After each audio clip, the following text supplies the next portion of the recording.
उसमें विवेक नहीं उपजा है। विवेक जब होता है तो ये बात खत्म हो जाती कि कैसे समझाना चाहिए। होए विवेक मोह भ्रम भागा, तब सब विषय विलास विरागा। विवेक से, अच्छा विवेक बाजार की चीज है नहीं। बिनु सत्संग विवेक न होई, और सत्संग राम कृपा बिनु सुलभ न सोई। तो मुझे लगता है आपके ऊपर भगवान की कृपा है, क्योंकि संत संग मिला। तो अब मोहि भाव भरोस हनुमंता, बिनु हरि कृपा मिले नहीं संता। तो भगवान की कृपा है। अब सत्संग सुनो, तो सत्संग में इन्हीं तीनों बातों के काटने को बार बार घुमा घुमा करके उदाहरण दिए जाते हैं, तो आपके दिमाग में बैठने लगेगा। सत्संग सुनते सुनते मन। दोस्तों, राधे राधे बोलते रहें और बाबा जी के प्रवचन को आगे बढ़ाते रहें और सुनते पवित्र रहें। होने लगेगा। राधे राधे तो दिमाग बैठेगा भगवान के नाम में, भगवान की लीला चरित्र में, और इसका प्रभाव ऐसा है कि फिर और कुछ न सुहाए, फिर और कुछ अच्छा नहीं लगने लगेगा। पर वो दीर्घ काल ऐसे ही लगता है जैसे कई बार मतलब भजन में मन बहुत ज्यादा लग जाता है, तो नौकरी या व्यवहारिक अर्थ में जब वो क्लेश आता है ना, क्लेश आता है कि ये चिंतन छोटा, तो मन करता है आग लगे इस कर्म को, छोड़ो भागो यहाँ से। हाँ, पर अभी कच्चे हो, इसलिए अभी कच्चाई है ना बच्चा, इसलिए जब सच्चाई आ जाएगी तो हम आपको सच्ची कहते हैं। विश्व का कोई भी काम ऐसा नहीं है जो हमारे भजन को रोक सके, कोई भी कार्य ऐसा नहीं। और विश्व का कोई भी कार्य ऐसा नहीं जो मेरे प्रभु की प्रसन्नता के लिए न हो। जिसको जहाँ जो कार्य मिला है, खूब अच्छे ढंग से उस कार्य को करते हुए नाम जप करे, वो भगवत प्राप्ति कर लेगा। देखो, मांस काटना बहुत गंदा काम है ना, और सदन कसाई जी कितना चाहिए, बोले 1 किलो, तो वही शालिग्राम भगवान 1 किलो हो गए।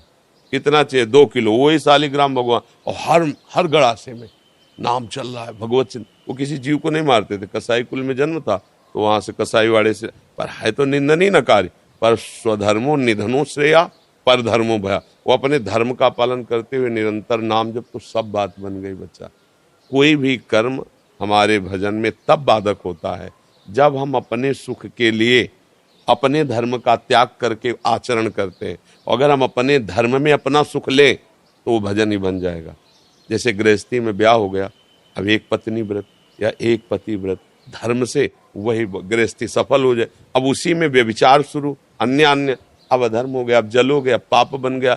ऐसे नौकरी है, उसे अर्थ मिलेगा, माता पिता की सेवा बनेगी, परिवार का पोषण होगा, हम अच्छी से अच्छी वस्तु अपने ठाकुर को भोग लगा सकते हैं, हम उसी पैसे से वृंदावन आ सकते हैं, उसी पैसे से 100-200 रुपए की बंदरों को, चिड़ियों को ऐसे, या किसी की दवा के काम में दे सकते हैं। तो हमारा काम बन रहा है ना, धर्म का काम हो रहा है। तो उसे हम इस रूप में देखें। भजन को हमने केवल मान लिया माला चलाना, भजन संपूर्ण भजन है। क्योंकि जब हम भगवान के हो गए तो अब एक होता है कि पैसे से नौकर होना, और एक होता पूरा समर्पित नौकर, घर का नौकर। घर का नौकर घर का आदमी जैसा रहता है, नहीं रहता उसमें, क्योंकि पेमेंट नहीं लेता ना, तो वैसे ही कपड़ा पहनेगा जैसे बाबूजी पहनते हैं, वैसे ही कमरे में रहेगा जैसे बाबूजी रहते हैं। बाबूजी के साथ वो भले भाव में रहता है कि बाहरी आदमी यहाँ नौकर, पर वो समर्पित नौकर है। अब उसका घर वालों में कोई भेद नहीं होगा, लेकिन जो पैसे से उसमें भेद हो जाएगा। तो अपने लोगों को प्रभु का ऐसा सेवक बनना चाहिए, घर वाला। ये हमारी पूरी सृष्टि मेरे भगवान की है, मुझे सेवा मिली है गृहस्थी की, तो गृहस्थी धर्म से चलो, भगवान को प्रसन्न कर लो। मुझे मिला विरक्ति, हम विरक्ति धर्म से चले, भगवान को प्रसन्न कर ले। कोई झंझट नहीं भगवान को रिझाने में, बस हम क्या अपनी दिमागी झंझट से परेशान रहते हैं। उसको अगर सही मार्ग में लगा दे कोई परेशान। जीवन भर वैश्यागिरी की पिंगला जी ने, जनकपुरी में रहती थी, एक दिन उनके हृदय में आया कि धिक्कार हमारे जीवन को, मैं क्या कर रही हूँ। रोज श्रृंगार करके और शाम से 12 बजे रात तक बैठी रहती। वो भगवान को जब ज्ञान देना होता है तब विपरीतता दे। अब जो पुरुष आता तो ये अब आएगा और मुझे धन देगा, ऐसा कोई आया ही नहीं।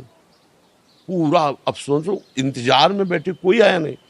भोजन की व्यवस्था कैसे। बहुत जलन हुआ, धिक्कार है इस धंधे से। मेरा जीवन प्रभु को आज से समर्पित है और मैं अपना प्यारा प्रीतम पति भगवान को मानती हूँ। आज से किसी पुरुष का स्पर्श नहीं करूंगी। उसी समय वो इतनी पवित्र हो गई कि दत्तात्रेय भगवान भ्रमण कर रहे थे, उसी समय उसे 24 गुरुओं में एक गुरु माना।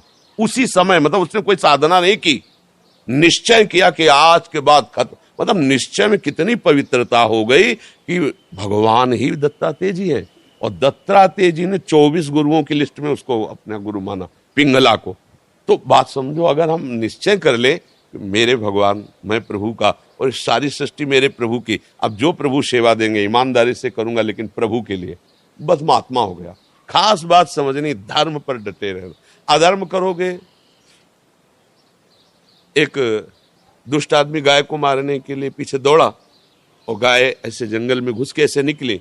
एक महात्मा जी बैठे थे, सत्यवादी थे। उसे पूछा, महात्मा जी गाय किधर गई? बोले गई हो, गाय की हत्या कर दी।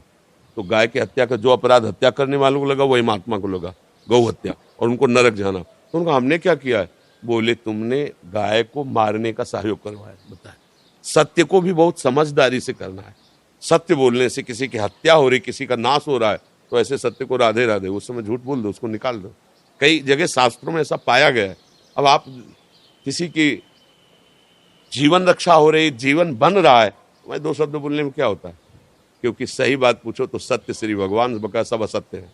नहीं, ब्रह्म सत्यम जगन मिथ्या। तुम करें बड़े सत्यवादी, सब झूठे ही तो बोल रहे हो यार, सब टोटल झूठ बोल रहे हो। तो कैसे झूठ बोल रहे? हम सत्य, हमने जो देखा, क्या देखा? देखो ऋषियों ने देखा, सर्वम खलविदम ब्रह्म देखा तुमने। तुम तो स्त्री देख रहे हो, पुरुष झूठ देख रहे हो ला, तो सब झूठे ही तो बोल रहे हो। सत्य तो भगवान का नाम है, भगवान का चिंतन है। वीडियो को लाइक करें और चैनल को सब्सक्राइब करें और राधे राधे कमेंट में जरूर लिख दिया करें।